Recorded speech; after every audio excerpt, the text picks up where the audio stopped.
கோவை விவேகானந்தா மேலாண்மை கல்வி நிறுவனத்தில் காம்பஸ்டா எனும் மாணவர் சங்க துவக்க நிகழ்ச்சி நடைபெற்றது. இந்நிகழ்ச்சியில் ரூட்ஸ் நிறுவனத்தின் மனிதவள மேம்பாட்டு இயக்குநர் சிந்தனை கவிஞர் கவிதாசன் சிறப்பு விருந்தினராக பங்கேற்று மாணவர்களிடம் சிறப்புரையாற்றினார். 30 ஆண்டுகளில் 40 லட்சம் மாணவர்களை நான் சந்தித்திருக்கிறேன். இன்றைய மாணவர்களும் இளைஞர்களும் யார் சொன்னா கேட்கிறார்கள் என்று ஆராய்ச்சி செய்ததில் அப்பா சொன்னா கேட்கிறாங்களே இல்லையோ, அம்மா சொன்னா கேட்கிறாங்களே இல்லையோ, ஆசிரியர் சொன்னா கேட்கிறாங்களே இல்லையோ, இன்றைய மாணவர்களும் இளைஞர்களும் ஒரே ஒரு ஆள் சொன்னா கேட்கிறேன், அந்த ஆள் யாருன்னா அந்த ஃப்ரெண்டு. அதனாலதான் நான் உங்களோட நண்பர்கள் என்று சொல்றேன். அதனாலதான் ஒரு கவிதையை குறிப்பிட்டேன், உப்பில்லாமல் கூட உயிர் வாழ முடியும், ஆனால் நல்ல நட்பில்லாமல் உயிர் வாழ முடியாது. ஏன் என்று கேட்டால், காதல் என்பது நேசிப்பது, கவிதை என்பது வாசிப்பது, குடும்பம் என்பது யோசிப்பது. ஏண்டா கல்யாணம் பண்ணணும்னு யோசிப்பாங்க வீட்டுல.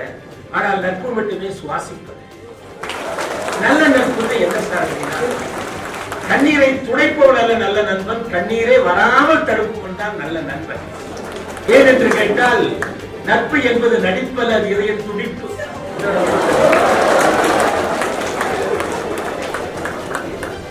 மேலும் இந்த ஆண்டிற்கான மாணவர் சங்கத்தின் தலைவர், துணைத் தலைவர், செயலர் உள்ளிட்டோர் பொறுப்பேற்றுக் கொண்டனர். கல்லூரி இயக்குநர் வளர்மதி, பேராசிரியர்கள் மற்றும் மாணவர்கள் என பலரும் நிகழ்ச்சியில் கலந்து கொண்டனர்.